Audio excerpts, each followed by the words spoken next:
Good afternoon, everyone. Very warm welcome to this session from very warm New Delhi. This is another very exciting session that we have now on securing resilient livelihoods and value chain through early warning and adaptive safety nets. Let me briefly introduce this topic before I invite our panel discussion. But let me also remind you that you can download the whole report, the transformation report.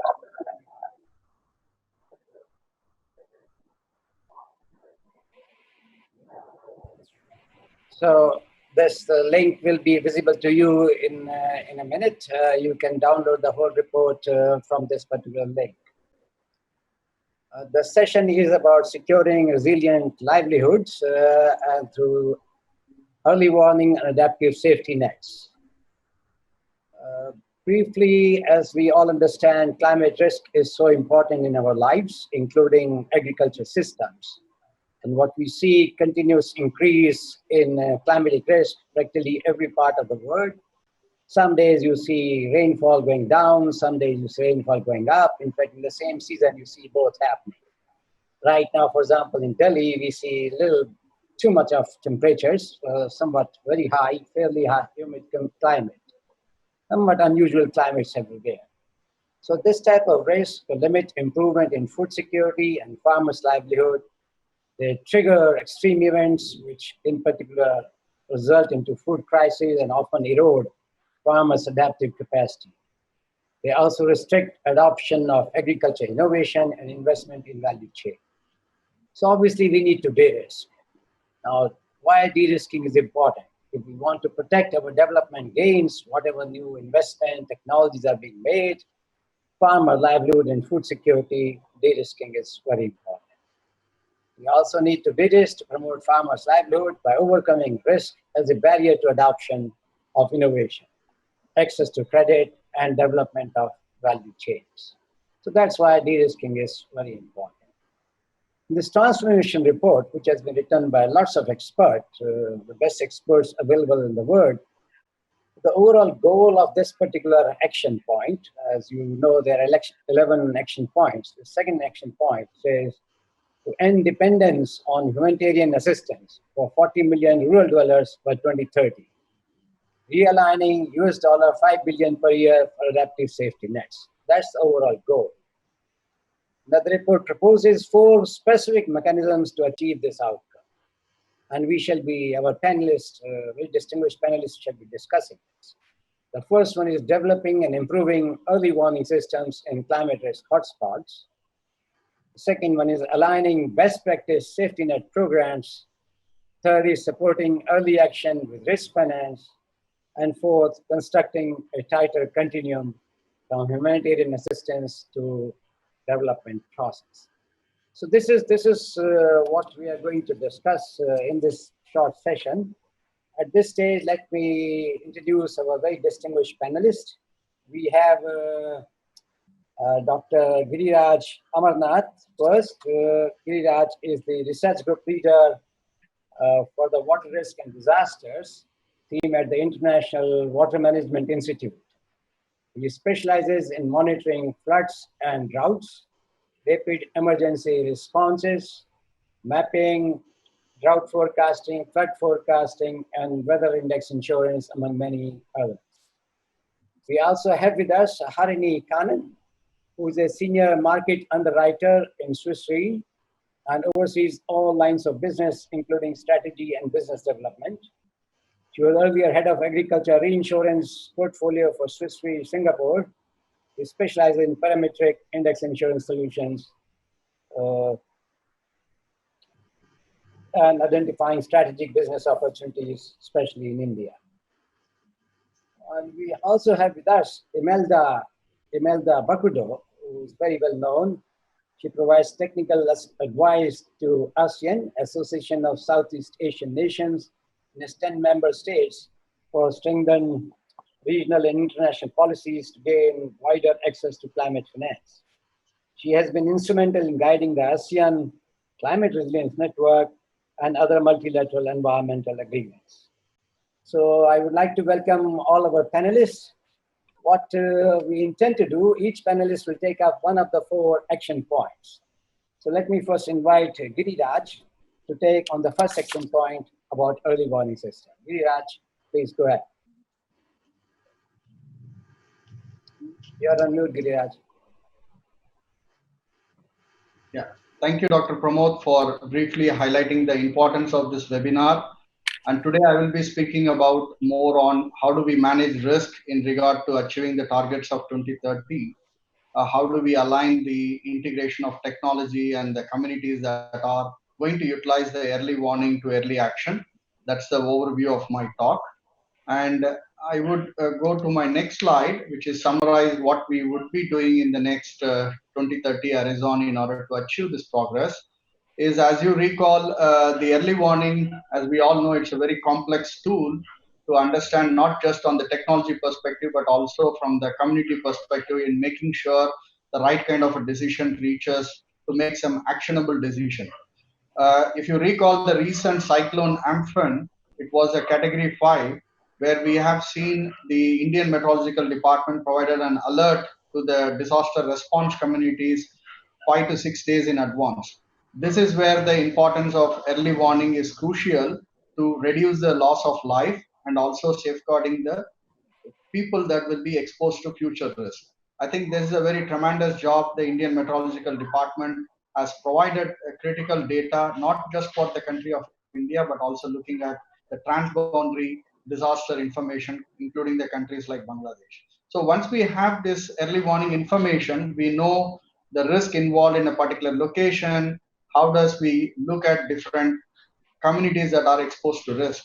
And again, there are still a lot of challenges when regard to technologies, but in recent years, we can say a lot of weather forecast agencies are using artificial intelligence or machine learning algorithms to make sure that the early warning informations are robust and they are very much centric to the middle picture, what I just shown about, knowing the risk information and use the earth observation data to understand how the movements of cyclone is happening, and then use the telecom operations to alert the communities and also ensure you prepare a preparedness strategy. And again, this is more about action. And then we could also look more from translating that action into a financial information of knowing this is a specific trigger, then you know that how the community should able to get a safety net. That is where you provide some financial instrument to safeguard them through cash transfer or through number of other safety net program to provide people well in advance a dry ration or any other aspect. So I feel that including my last point is also the global climate adaptation really talks about the potential of early warning and advisories. I think we are in a very good track of understanding these technologies and ensuring the usability of this information. And there are very successful examples around that. So my last point is end-to-end early warning is very critical if you want to really talk about the safeguarding life. And again, this is all aligned to the achievement of sustainable development goal and as well as the Sendai framework for disaster risk reduction. Thanks, Dr. Pramod. And there are some additional materials are available. This will be shared by the organizers in regard to early warning information. Over to you, Dr. Thank you, Giriraj. Excellent points, especially this point about end-to-end early warning system. We'll come back to that later in our discussion. Let me now invite our next panelist, Harini Kannan. She will be talking about aligning safety net programs in climate risk hotspots. Harini, please. Yeah, thanks. Thanks, Sir Pramod, for the good overview and introduction. So I think climate risk is a systemic risk for global economy, especially the most vulnerable of the population, right? And as we just saw a few examples, we're observing sudden shifts in weather patterns in the past few years, especially in Asia. We look more closely to India, the frequency of droughts and cyclones have only been increasing. If you also look at certain pockets of the world, especially around the Horn of Africa, Pakistan, or even India, past 2 years, prolonged rains have been leading to a lot more of locust issues, which again have a very big impact on the topic of food security. Right? In Asia, if you sort of even look at the total number of catastrophes that have happened worldwide in 2019, and there were about 317 of them. Asia has the second highest proportion of all these losses coming from NatCat. And I think the point here is 70% of this economic loss is uninsured. And I think I'll come to the point of why I speak about insurance in the whole aspect of safety net. But insurance, again, is a tool to enable different people in the value chain to cope with this risk. So you might, call this, shift in weather patterns as a freak set of events, or really a change in long-term climate. And if you sort of look at this in context with the current pandemic situation that we have, that leads to a much more severe, say, implication on budget of governments. So be it Amphan, on the impact on budgetary provisions for West Bengal or Bangladesh, or, for example, COVID leading to shortage of labor to tackle climate risks in the region, right? And if you sort of put this all together with shifting in cropping pattern, there is an imminent risk to the most vulnerable population. I think in this context is where I want to talk about insurance as an effective mechanism to cope with this climate risk. And why insurance? Because insurance solutions, apart from obviously relying on government assistance, provides a very guaranteed access to funds for recovery up to the agreed limits. Right? There's a speed in delivery of insurance payouts, especially when you look at new innovative solutions like parametric products. It allows for governments to sort of look at predetermined premiums to plan their budgets with more certainty, particularly to the points that Giriraj mentioned in terms of early warning and assistance that they can offer when prior to a calamity that can occur. Insurance obviously can be brought in the form of micro insurance by, say, individual farmers or individual borrowers, which is currently pretty common in parts of India and many parts of Asia and Africa. Small businesses can also protect their livelihood via access to different insurance risk pools. Governments themselves can take up insurance as a tool to cover the direct and indirect costs. So I think the point I'm making here is governments in all these cases can't make budgetary provisions for such unforeseen risks. It's therefore important for the government and us as stakeholders to look at a public-private partnership where we sort of look at these instruments to cushion economic shock without reducing these economic incentives. So I think that would be probably the point that I want to make here in terms of how insurance can take a role in aligning safety net for smallholder farmers or vulnerable populations.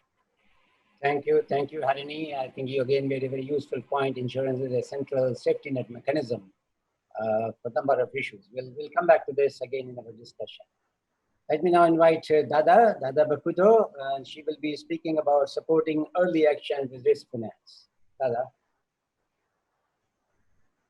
Thank you, Pramod, for the invitation to share with everyone the measures put in place by the Association of Southeast Asian Nations on early action and risk financing. The region has been experiencing, I think, an estimated loss of annual US $5 billion loss since 2000 from disasters. And what I'm showing you on my first slide is really, since the Intergovernmental Organization of ASEAN is on a high level, So what we have is to put a lot of policies and coordination measures. So this is a buffet of so many policies. Well, I'll start with the ASEAN Agreement on Disaster Management and Emergency Response in 2005. There's also the ASEAN Coordinating Center for Humanitarian Assistance on Disaster Management.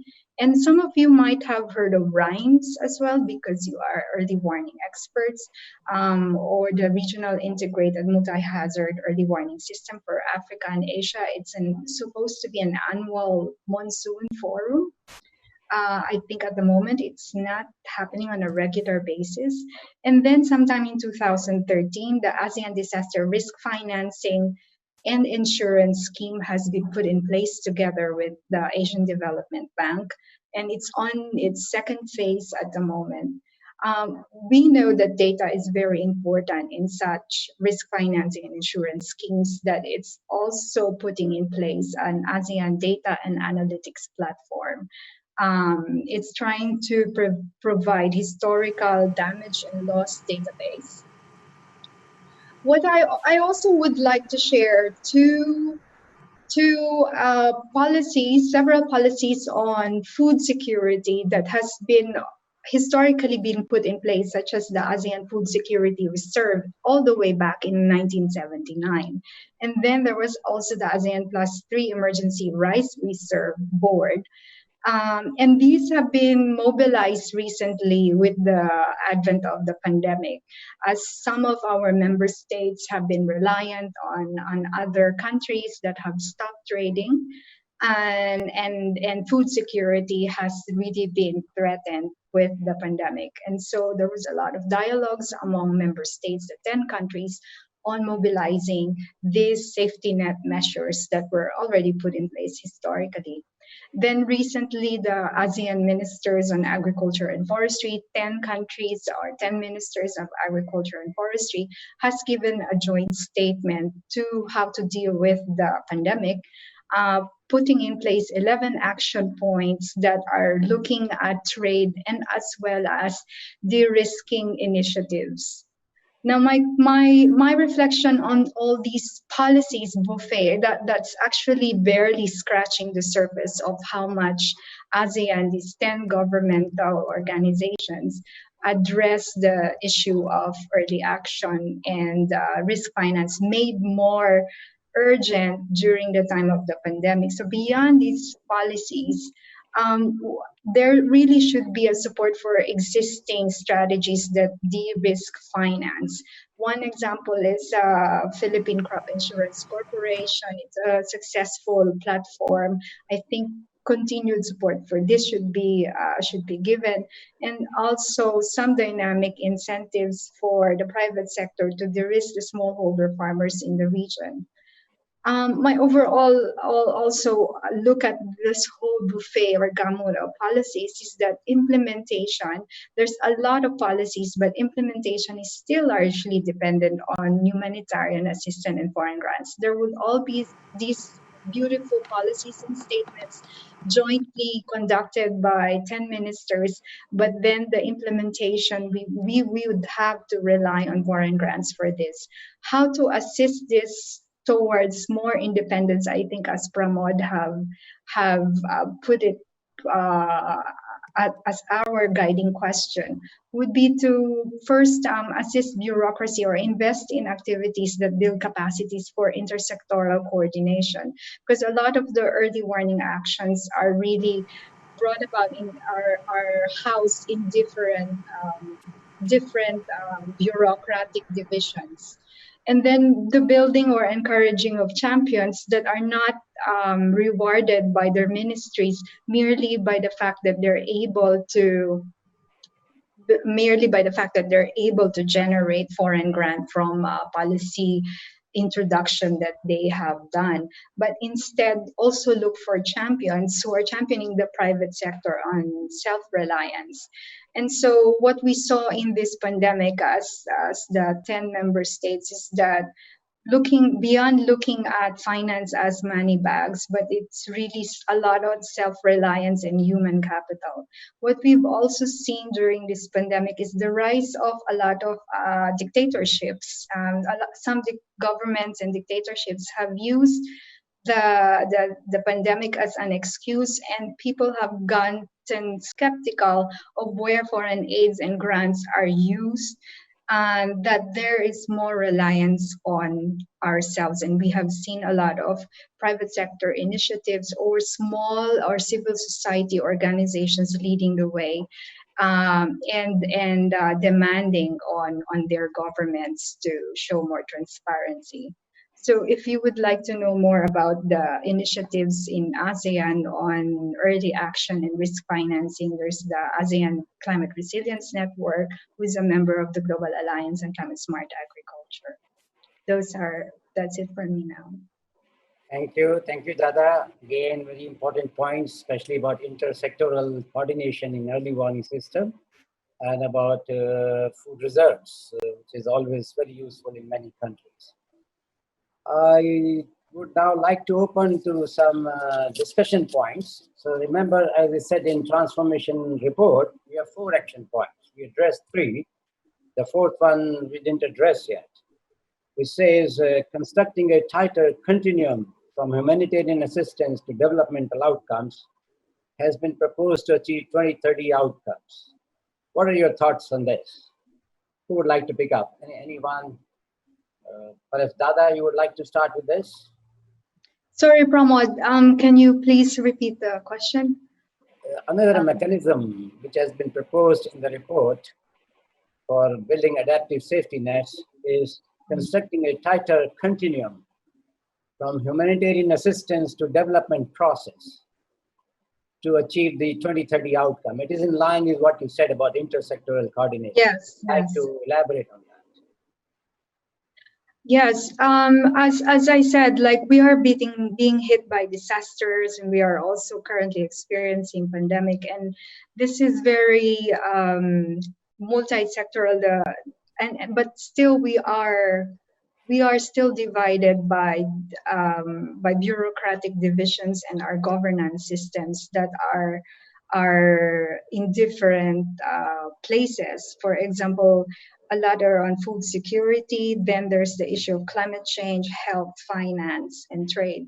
And it really brings to light the need for intersectoral coordination that is efficient and urgent in its action. In my experience with 10 member states of Southeast Asia, of ASEAN, this is the challenge, and there's no investment in actual making things coordinate. This is often the last thing given priority on coordination. Risk insurance also would not work without coordination between finance, the rural sector, food security, and even some of the health sector. So I think that investing in intersectoral coordination, in interagency collaboration should actually be one of the priorities that we could be looking at in order for food security to be achieved. And this goes as well, not just in topics as themes, but as well as in different governance systems from the local, national to the regional. We have a lot of common challenges in climate change. There's a lot of common characteristics and common climate change threats when you look at ASEAN as a whole.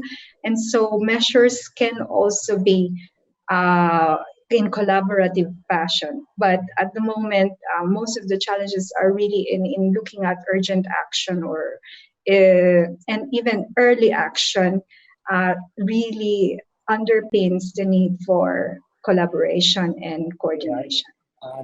Great, Dada, thank you very much. Let's move on to some other critical points.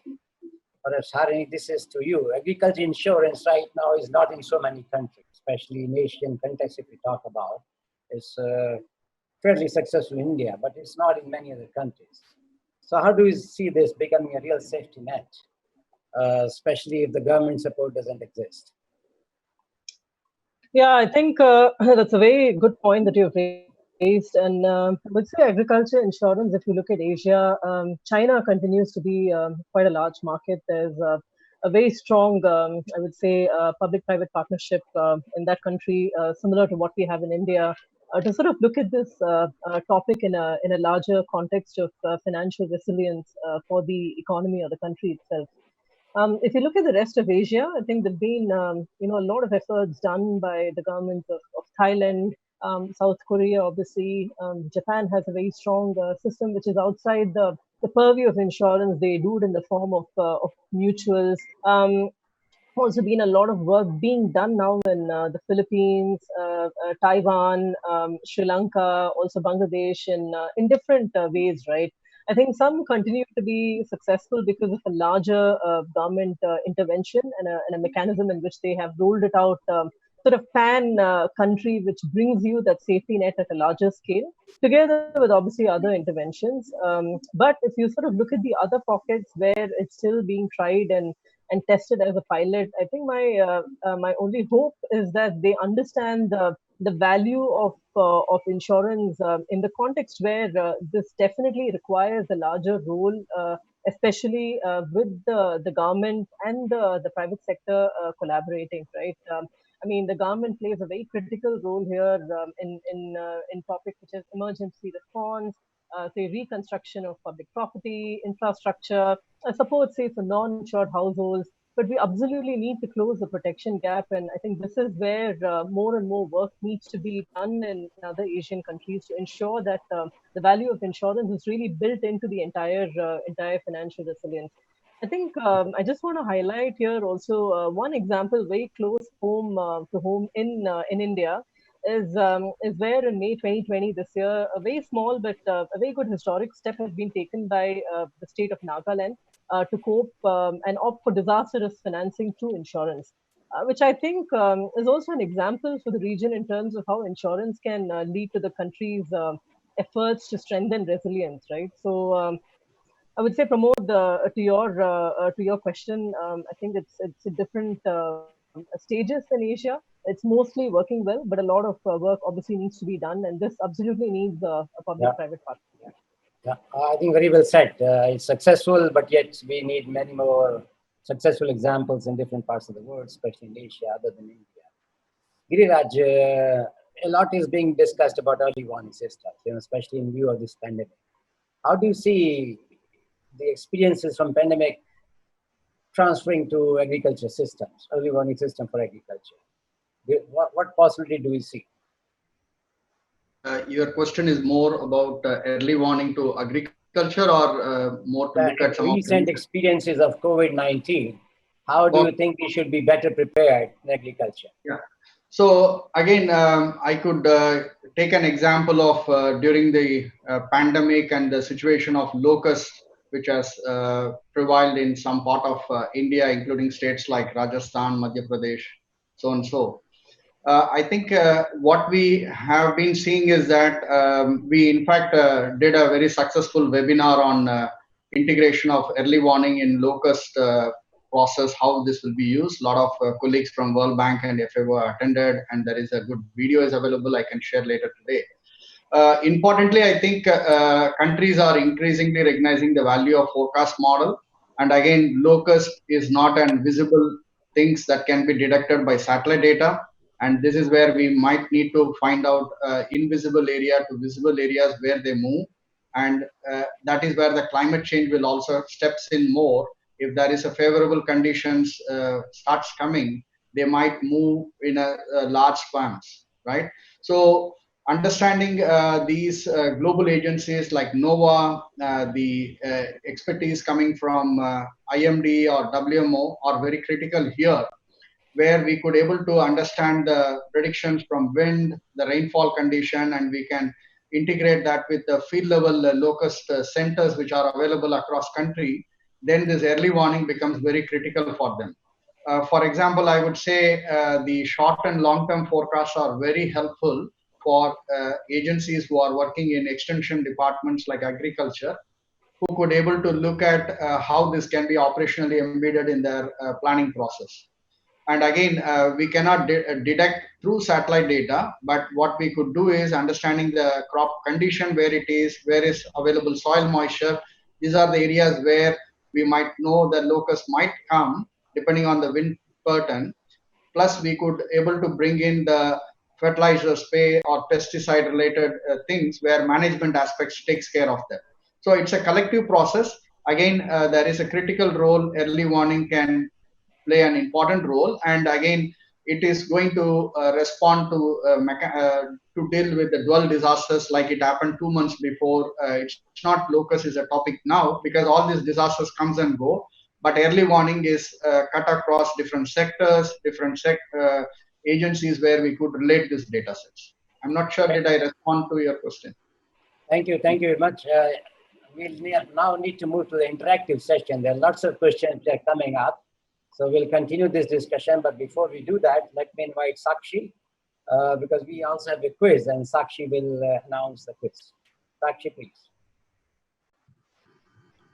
Thank you, Pramod. Thank you for for the lovely introductions. So in this interactive session, we have one quiz and one audience poll. The idea is to understand your point of view on achieving 2030 outcomes. So you all are requested to respond to the poll via Huva app. So the first quiz question that we have for you is that, as we all know, early warning systems and adaptive safety nets are crucial for preparing many communities to deal with natural disaster and other related events. So comparing present scenario with what was some 40 years ago, how much more frequently are natural disasters occurring? Is it less often, twice as often, 5 times as often, or 10 times as often? We also have an audience poll for you in which we would like to know your opinion on what are the major constraints in developing early warning systems and building resilience. So, is it technology? Is it skilled manpower, finance policy, all of the above, or none of the above? So, to participate in the audience poll, simply go to the Huva app, click on polls, then select the question which is being discussed. Select your answer and simply click submit. So we are really looking forward to your answers. And while we wait for your answers, we're going to have an interactive Q&A session, which will be live. Our panelists are really looking forward to receiving your questions and to interact with you.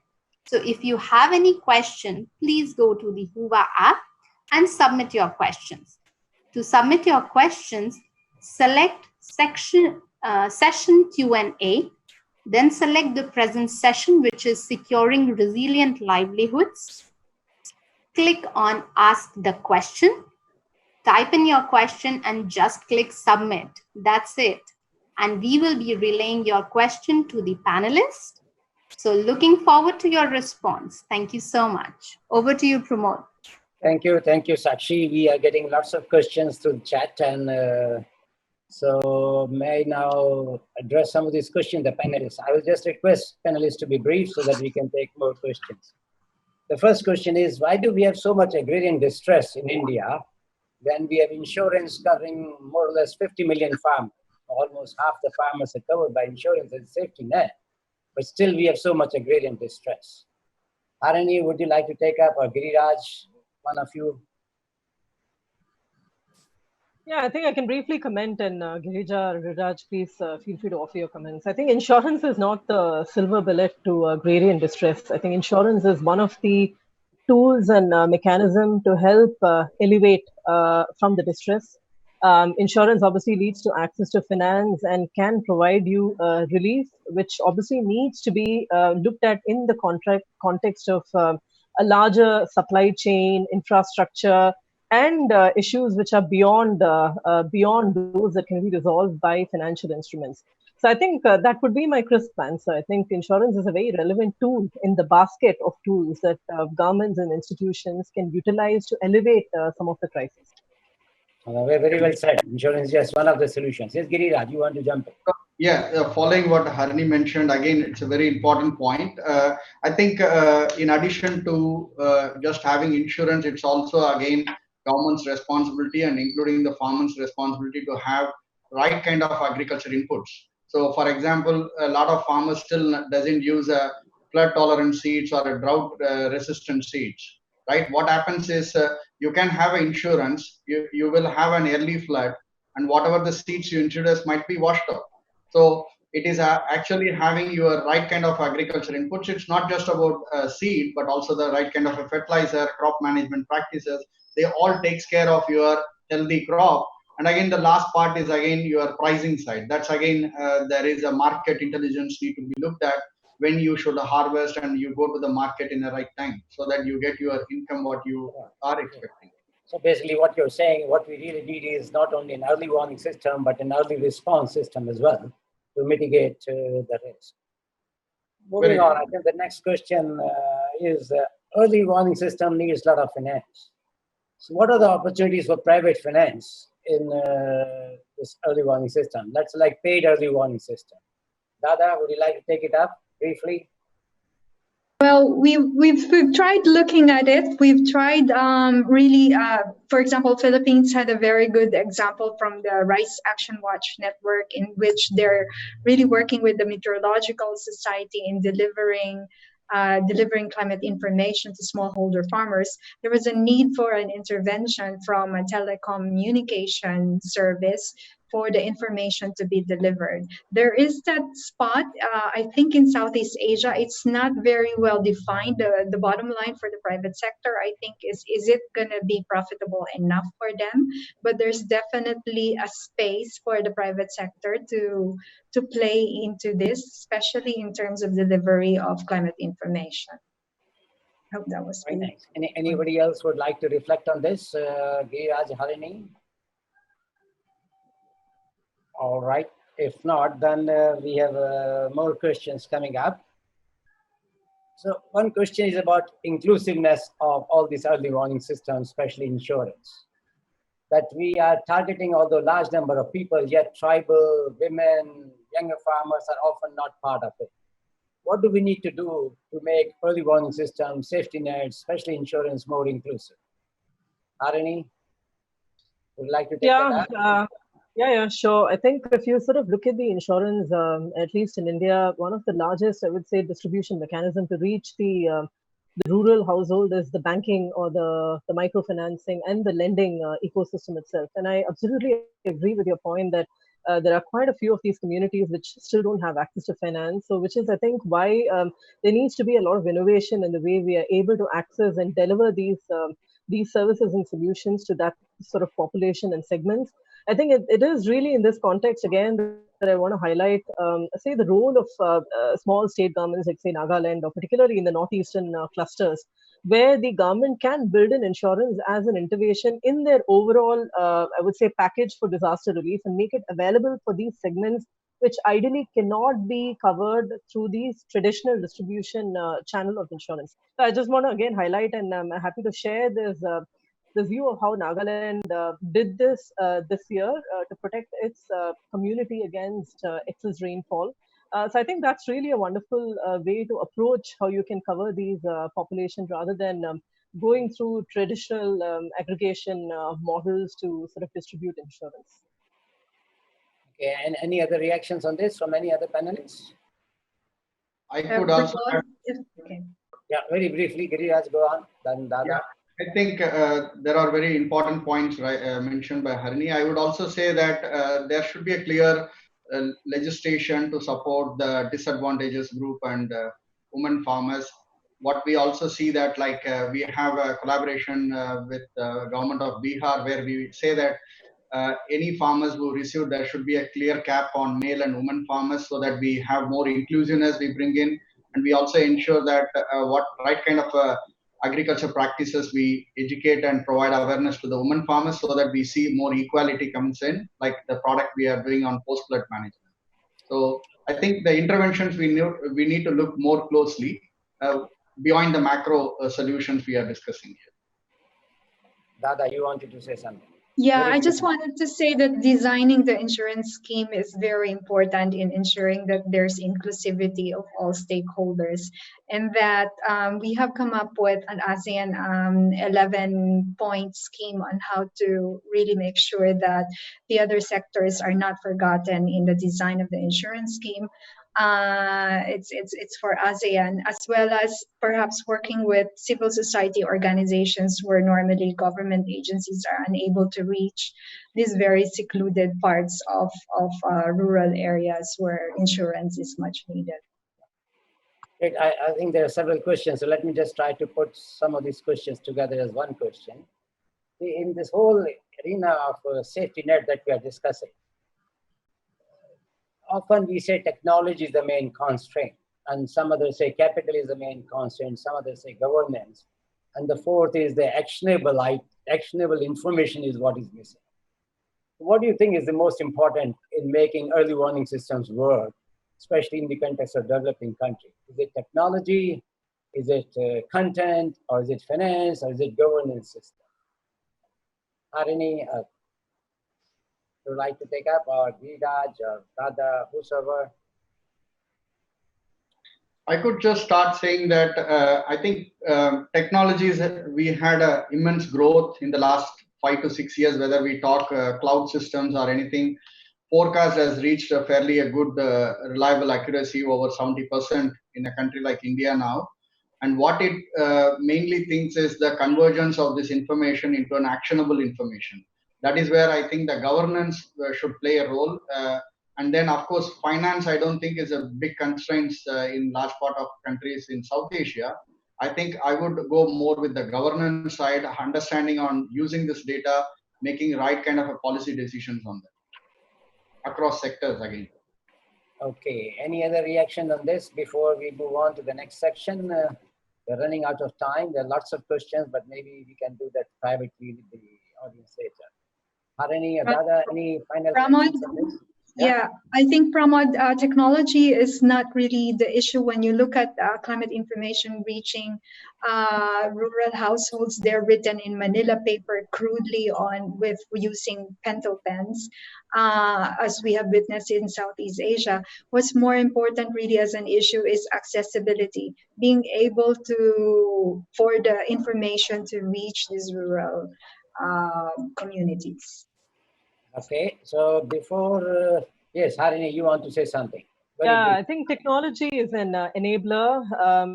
Ultimately, it's the governance and the ecosystem which enables technology to work. Technology is absolutely the must, right? Given the penetration of smartphones and access to internet, I think it's just an excellent enabler for us to ensure that we put this in the framework of the right governance. Okay, great. We announce a quiz in this part of the interactive session. So over to Sakshi. Let us know what is the result of the quiz. Thanks, Pramod. And I must thank the lovely audience who has been so actively participating in these sessions. Thank you so much for posting all these questions. I'm sure most of them got answers, but still, if some of them were not answered, you can always reach out to our panelists via Huva app and announcing the answers to the questions. So the quiz, the right answer is option C, which is 5 times as often. So as per the FAO report, the frequency of the disasters has increased, and it is now 5 times as often as what was happening some 40 years ago. And in terms of your opinion on the major constraints, most of you have linked all of the above. It is also technology, skilled manpower, and finance, which are the major constraints. So thank you so much again for actively participating in this session, and over to you, Pramod. Thank you very much. That was quite useful. Now to conclude, we are almost at the end. I would like to reiterate what our panelists said.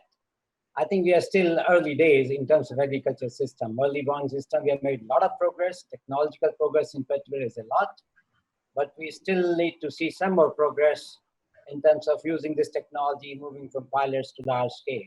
So that's something that we really need to do. And to do that, we need more actionable information, better content about what exactly we do with early warning. And as Giriraj said, end-to-end early warning system and a response system as well. What do we do with warning unless you know what is the response? And for that, obviously, you need a lot of finance. Dada gave an example of food security buffers, that ASEAN has established. I know that type of system is prevalent in many countries, which comes as a great help in time of crisis. But again, that also is expensive proposition. You store a lot of food for an unknown climatic risk. So there's a cost involved. So one has to really understand the trade-off between this cost and storage. Overall, I don't see any other option for us except to start investing more and more in safety nets, especially because of climate change. If I could just summarize in one phrase what all of our panelists have said, is invest in food safety nets today is basically investing in futures. Investing today in food safety net is investing in future. I think that's the message coming loud and clear from all of you. And with that, I would like to conclude this session. Thank you very much to our panelists, very distinguished. There are a lot of questions, a lot of points which we could not take up because of time constraint. But thanks, everyone. Thank you, Sakshi. Now, I'd like to invite all of you to join our next session, which is on incentivizing climate resilient and low emission practices. I think in another 15 minutes, this session will start. Thank you very much, and bye-bye. Thank you. Thank you.